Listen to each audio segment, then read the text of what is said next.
got things.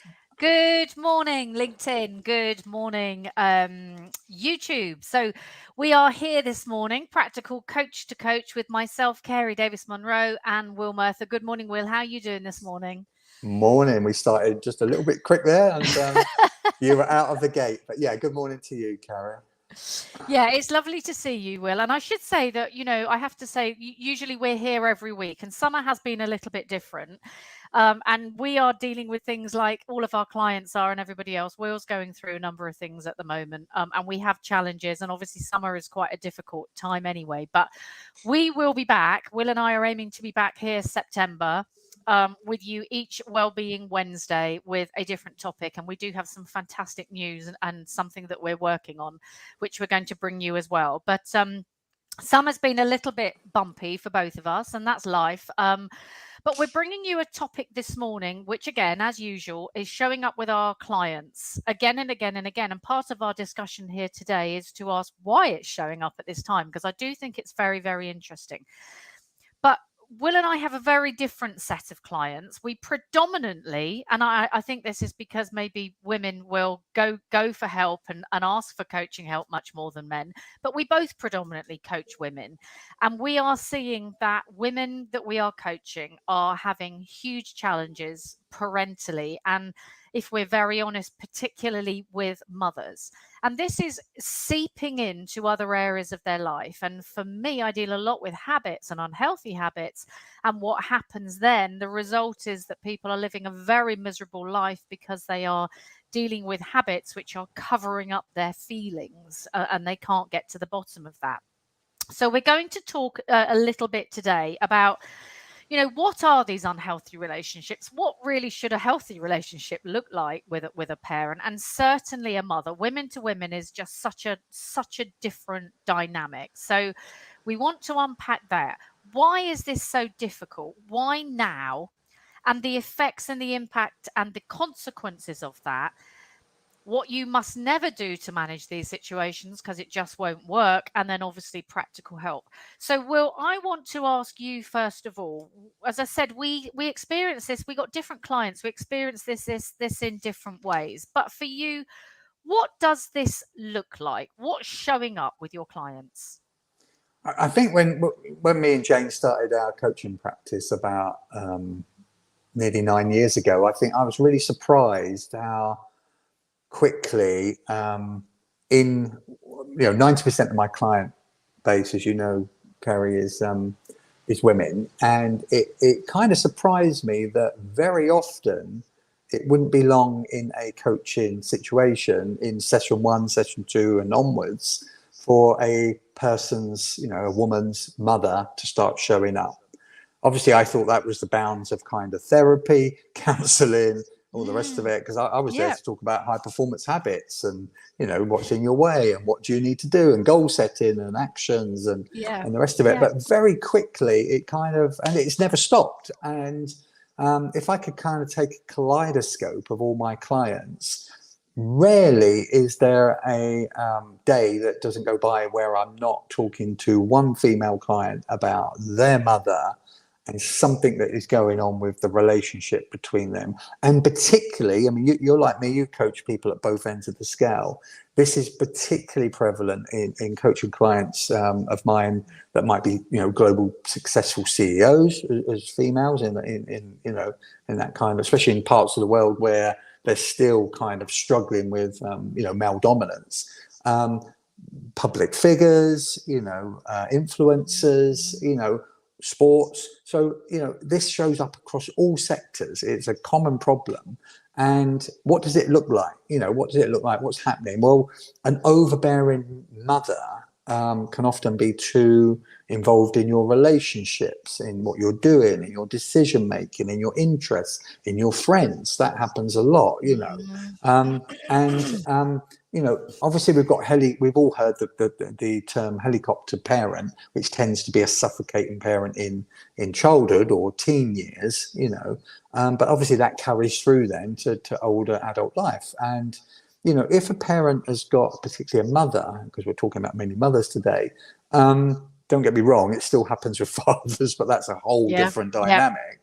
But if a mother has too much say in your life and almost sees you as an extension of themselves, as your, friend, it can overwhelm you. And, and I think we've talked about this at length, just to sort of finish off. I think for me, if I put all the jigsaw puzzle pieces together of all the years and the coaching clients, the women that I've, been blessed to coach, I think it kind of boils down to keeping it basic, which is a lot of women, which are the mothers of these successful, obviously we define what successful is. Having your family is still successful, but busy, a stay-at-home mum is, for me, the hardest worker of all, Wow, to have children. absolutely. Yeah. And that gets underplayed a lot. But, at the other end, particularly my clients that are in the TV, world, influencer, they're in the public figures. I think what happens is that a lot of their mothers born in the 30s, 40s, 50s, didn't have the kind of opportunities that their daughters did on many levels. We could talk about a whole program about that. And I think because they didn't have the opportunities, they may have been talented, they may have been more talented than their daughter, but the social culture of the time, it didn't allow for them to kind of express their best version, to reach for the stars, to become their best self, and, from a professional and personal point of view. And what makes it worse, I think, and this comes across in coaching sessions all the time, what makes it worse is that, not only are the mothers seeing their daughter live a life that they couldn't have lived, or they could have lived, but I think it happens, particularly if it's a public figure, it's in their face every day. And I think, mothers see themselves being outdone and outdone and outdone. And you kind of feel for it, even the narcissistic ones that have kind of, want to put their daughters down because it makes them feel better about themselves. I think it must be hard for them to look at a daughter living the life that they could have lived if they'd been born in another time. Yeah, and I think it's really important to say, you've mentioned that word, narcissism. And I think at the top end of the scale, that is what we're talking about. But, what I'm seeing with clients isn't just that very top end of the scale, but there is still this relationship which has such a hold over their lives that individual isn't able to really understand what they want. They've never had that time and space to really question their own identity because they have this link and this hook to their mother. And I think, I think the why question is really, really, really interesting for me, because I think there's a number of issues. And someone was saying to me yesterday, I think maybe it's the sort of baby boomers generation, because I look at my grandparents, they were just happy to be allowed to get old and to get to that point. There was, there was a different joy, there was a different feeling. Whereas I think we feel there's a general disgruntlement with people when we are reaching old age at the moment. And I'm seeing that with sort of men and women. And I just think previous generations got old easier. And if we're getting old with resentment, then obviously we start to live vicariously through the next generations. And then there's a pull of my life, my well-being almost depends on you. And then, I deal a lot with physical well-being, but I also see that we are becoming carers much earlier. And you and I were talking before we came online here. But one of the important things to note is that where does my relationship sit with my parent? Because the parent should be there and the child is here. And we should have that relationship until we go a long, long way into later life. And if at the age of 7, actually you are being the parent, this is a red flag to understand that something's not going on here. I'm not meant to be the parent. I'm the child, and this relationship isn't right. So I always ask people that. And when did it start? And how are you, responsible? Because that's a word for me, Will, that shows up, all the time. I am responsible for, I feel guilty because. And these emotions are really disabling and can leak into other areas of our life. So, I see this with clients when, they're going about their day, but they know they have to make one phone call that day to their mum, and actually they're building up to it. They're having to really get themselves ready. And then after that call, what I see, and this is the worst situation, is that they've done that call. It's really caused what I call damage. And then after that call, instead of doing something which makes them feel better and is a bit of a good reward, I see this develop into eating habits, drinking habits, something which is real punishment. That's not reward. Coping mechanism. It's their coping mechanisms. Yeah. And then people come to me with saying, well, I've got an eating disorder. And actually, you haven't got an eating disorder at all. What you've got is a relationship with your mum that we haven't actually got to the bottom of, and that you are not managing in a really healthy way, and it becomes very unhealthy. It always spins back to relationships, doesn't it? I mean, everything we coach around, it always is about if it's not a relationship about us to our mother, us to our parent, us to our partner, us to our colleagues, it's about the relationship to ourselves. Yeah. And so it's always about relationships. And I think what I've noticed with clients is that, what does it look like with a mother kind of daughter relationship that's dysfunctional, is that there's a lot of subtle subconscious put downs going on, isn't there? That overbearing insinuation. Subtle with a big S. And it's overcritical. A lot of the time it's masqueraded as, oh, I'm just looking out for you, I'm just trying to help you, I'm just trying to point things out to you. It comes into coaching sessions all the time. It's all masqueraded as a mask of, oh, I'm just looking out for the best in you. But the problem is, it makes you powerless. It affects your mental health. It affects your emotional health. And the biggest one that comes up, what does it look like? Them encroaching on your boundaries. I've lost count of the amount of times that an overbearing mother believes that they've got a kind of golden ticket to do what they want, to say what they want, just because it's their daughter. Yeah. And yet the daughter wouldn't take it from anyone else in the world, but it's almost like a mother gets a golden ticket, a free pass. And it's detrimental to all forms of our health. And we end up having these coping mechanisms, like you just said, to shut down the emotional pain, call it, and suffering of what you're trying to endure. I'm going to, like you, we're going to talk at the end about, if you stick around, we're going to talk about some remedies and things to do to help this, so that you don't sit with it all day. You don't bring the mind virus of that 1 hour phone call with your mother that's completely put you out, and you've kind of going to roll it into the rest of your day in a bit of a mood. So we're going to talk about that at the end. But, another trait is they will constantly keep you down. I hear this all the time from clients. Their mother will constantly keep them down. Why? Because it makes them feel better about themselves. It's better to yank you down, and it makes you kind of lift up, and so that's going on all the time. And the biggest one that comes up is that, I get it all the time with clients, is that they're, especially the ones that are in the public eye a lot, is that their mother almost think that they're an extension of their daughter. They're not a separate person. Every time their daughter does something, they're sharing it with their friends. Now, there is a little bit of, of course you're proud. We're all proud of our children doing things. But when it becomes obsessive and out of control, and they talk endlessly about their daughter's success to their friends, almost to try and buoy themselves up, that's where it's dangerous. They're seeing it as an extension of them.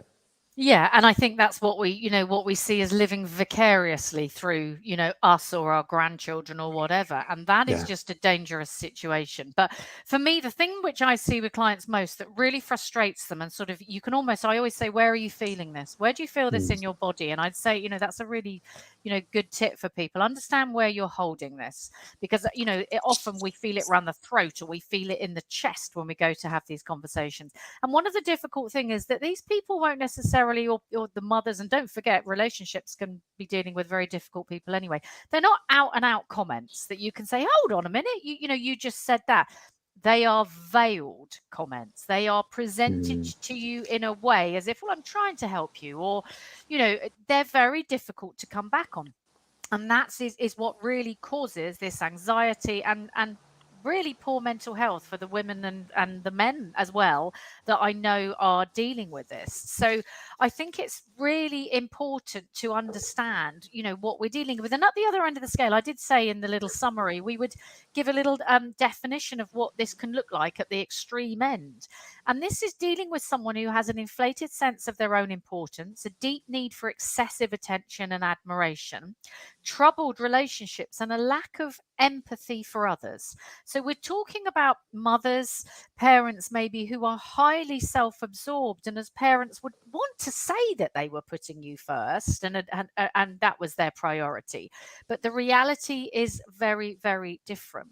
So we want to continue now to talk about how to release, because the emotions around this are massive, aren't they, Will?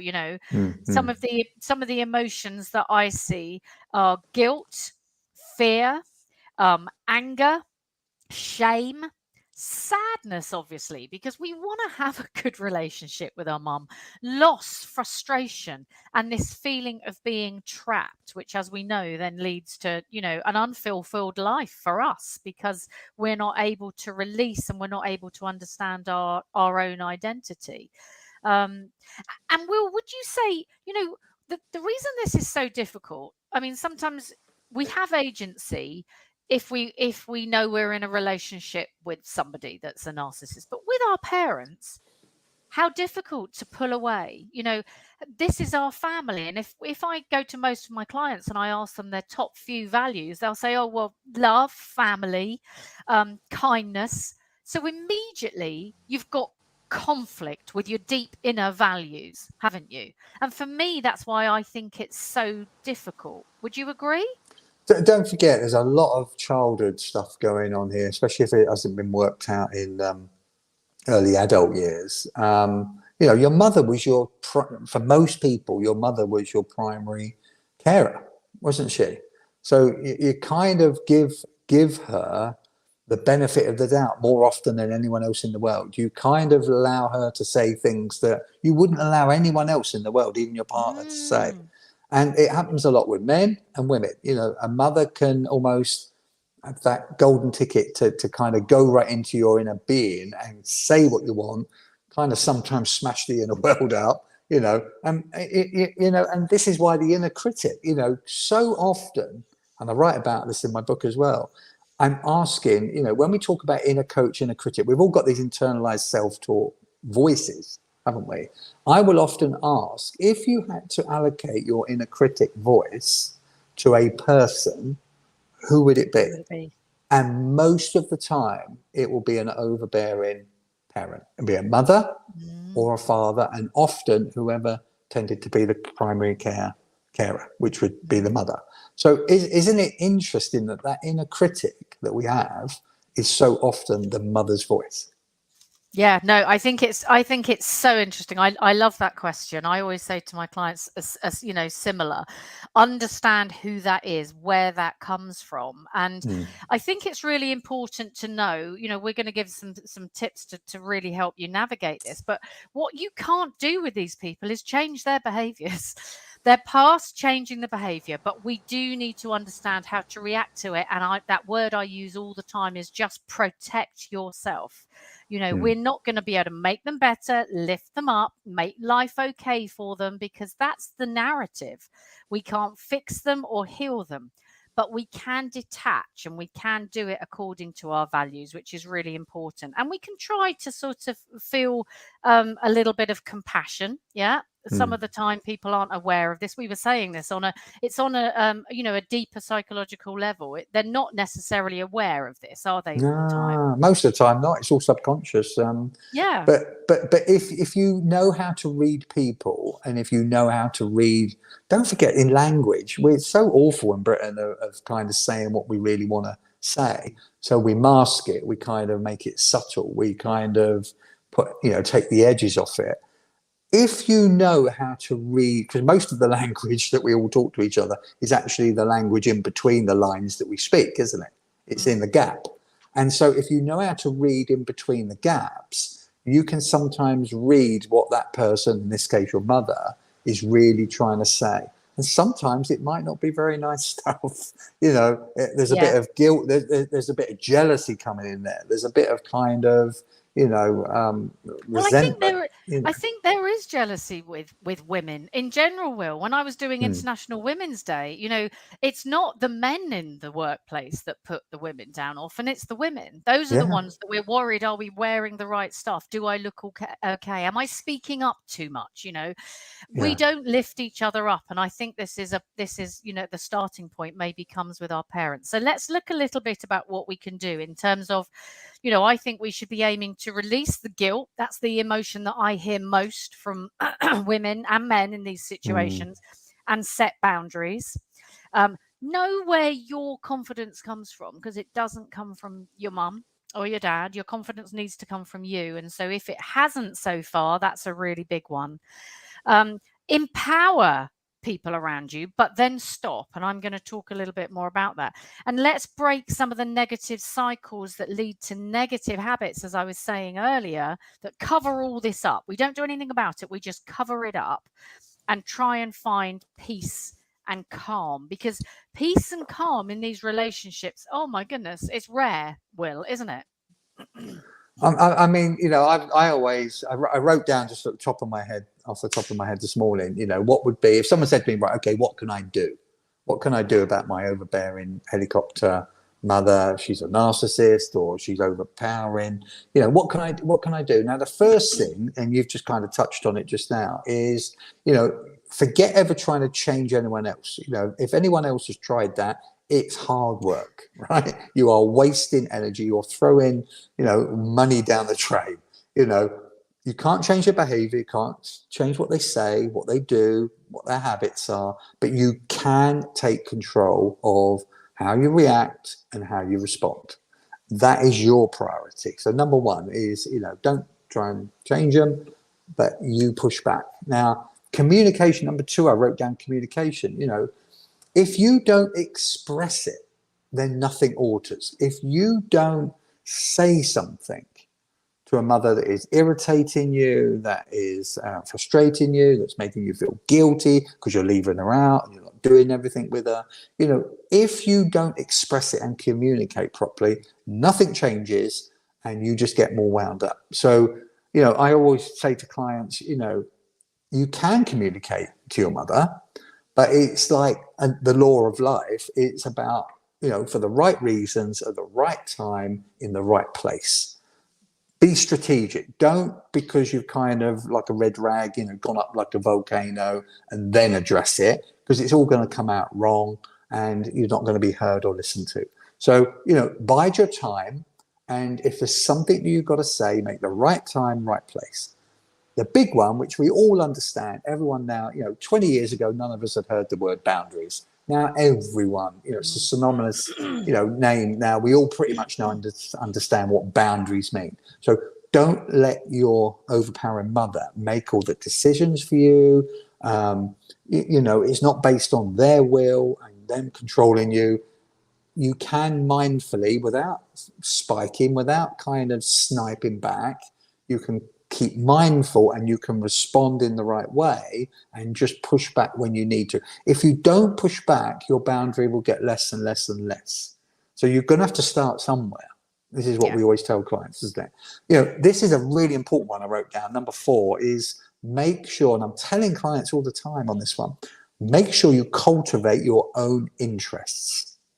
So, I had one client a few weeks ago, lives abroad in Italy, and her mother lives in a different country, and her mother always wants to be involved with her relationships, wants to know what's going on with her male relationships, wants to go going on with her friends, her hobbies, her partner, her work, her interests. A mother's too involved. A mother is too interested and too involved. She's living her life through her daughter, who's very successful CEO of a mining company. And, so she's got to live her own life. So she needs to push back and not feel guilty that she doesn't involve her mother on everything, because that's the way it's been and that's all the problems that it's caused. And the final one I wrote down was coping mechanisms, which is decide, this is different for every person. Decide what your coping mechanism is. I can't tell you how many times I've spoke to a client who, in the last few days before our session, has spoke to their mother at length and then went into a bit of a tizzy and a bit of a downward spiral afterwards. Yeah. Work out a process, a coping mechanism that if you are having a really awkward hour with your mother, whether it's in person, one-to-one, or on the phone or on Zoom, make sure that you pay attention to what you do after. Like, I've got one client that's really, really good now. She will go out for a run. She works for herself at home. She's got the benefit of that. She will go out for a run directly every time after she speaks to her mother. Another one will do some creativity. Another one will phone a friend to bring the harmony back again. Whatever works for you, have a coping mechanism ready to go so that when you exit that phone call, that time with your mother, if it is, I mean, we're talking about extremes here. We're not talking about all the good stuff, because we know that's there as well. But if you've had a testing, really kind of torrid time with your mother, where she's been putting you down, when she's been doing this, when she's telling you how to live your life, wants to be involved in everything, if it is a real grind, have a coping mechanism, set procedure, ready to go after, so that you can bring yourself back into balance. Might be a walk in nature, might be take the dog next to the river, might be going near the sea, might be kind of, having a coffee with a friend, whatever works for you. And that's what I call reward. I talk about rewards and treats a lot. And what usually happens is that people say, God, I had a really bad time, so I'm going to, I deserve that bottle of wine. You don't. You do not deserve that bottle of wine after you've had a really tricky encounter, which has pulled your emotions left, right, and center. You deserve to be out in nature. You deserve to decompress. I'm just going to say, Bill, there's a question that's come in for us, and you touched on it there, because we have to give balance here. This is, what about the pressure that this puts on being a mother and not affecting your kids? Now, look, first I'm going to say I'm a mum of 3 children. My goodness me, I feel that there's a pressure. What we're talking about are these, as you said there, Will, these extreme situations, which we are dealing with a lot, and that's why we're talking about it. That is not to say that I don't also have clients who say, gosh, I'm still feeling guilt, and my mum is absolute, she's a sweetie, she's a darling. I've never had any issues with her.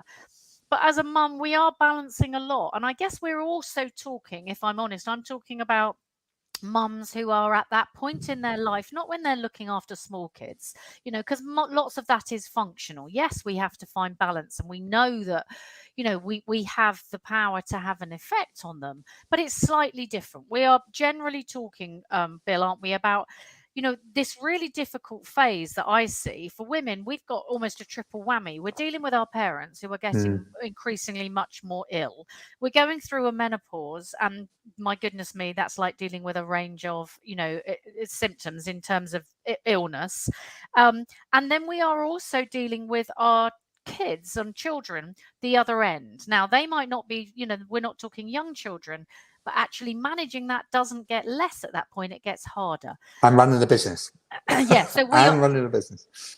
Yeah, so we are not talking about a stick to beat people with here, and mums. Goodness me, I work more with mums than any other sort of client. So no, that my answer to you there is, we're not here to put pressure on you as a mum, and my goodness, be careful. We're here to support the women who might be going through this situation. We are mum champions, aren't we, Bill?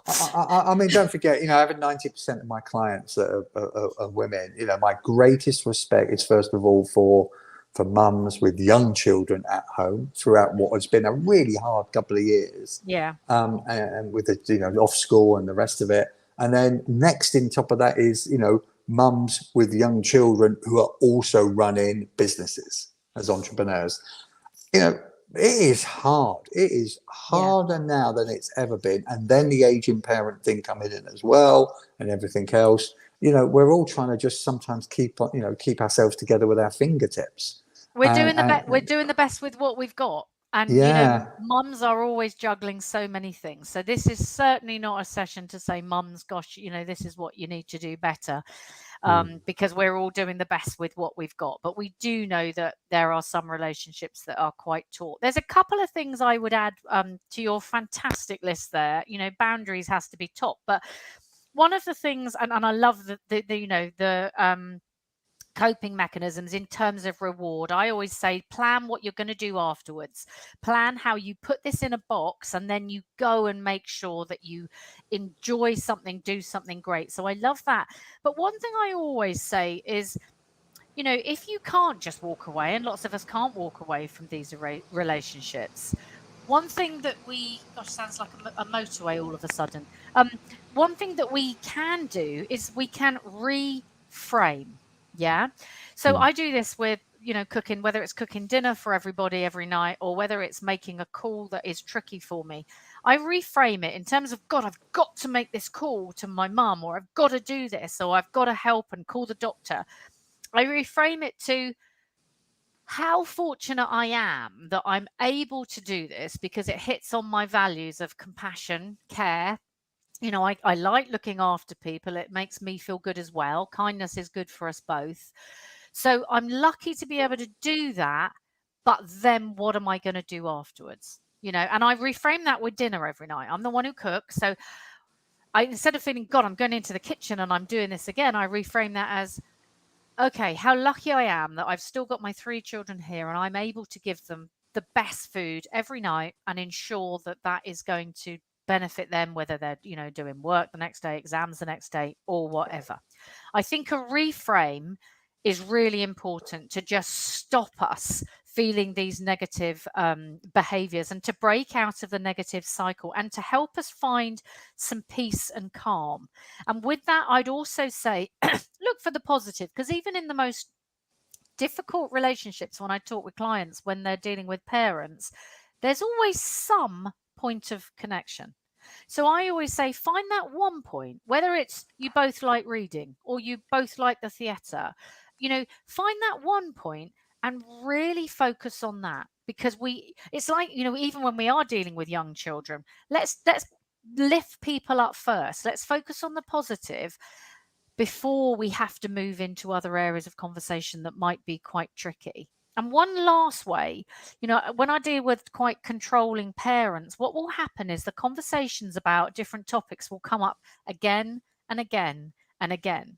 And one of the things that makes us feel so angry is that we've said, you could do this, or you could do this, or I said, so one of the things that I do with clients is say, let's get a book and we keep it at your parents' house. And when those topics come up, you've put, well, look, we could talk about this, or these are your options, the same way that we do as coaches. You could do this. That might be an option. You could go here. So when that topic comes up again, go get the book and say, oh, do you remember? A bit like our journal. Well, actually, we talked about this. And do you remember we said, this is your option. This is your option. There we go. And hand it back. Yeah. So people are empowered to take control then, and parents are empowered. You then step away, hand back the responsibility. You are not the parent. You are the child, and you remain the child in that relationship. I think the thing I just want to add before we jump off is every time there's because we're talking today about mother-daughter relationships, but I'm talking about all relationships, wherever the resistance is, wherever the problem is, I get clients to just kind of point their finger out, point their finger and go, there's my work. There's my work. There's my possible healing. Because if there is, dysfunction, if there is a problem in a relationship, there's the work. It's there, right? You're right over the target area. And you can either deal with it now, or like you've kind of just said there, or you can keep pushing it further up the road, kick the can up the road. It's still going to come for you. It will come in a different form, in a different way, but either you deal with the issue now, or you're going to end up having to deal with it in the future anyway. Yeah, absolutely. And I just add to that, plan for it. Plan your responses, plan those interactions, know what you're doing afterwards. And as always, I say, set up for success. And that is planning. Well, I know we could talk about this for days, and we do. It's such an interesting topic because it is showing up more and more and more. And I'm really interested as to why it's showing up more and more and more. But we will be back the week after next. We won't be here next week, but we will be here the week after next.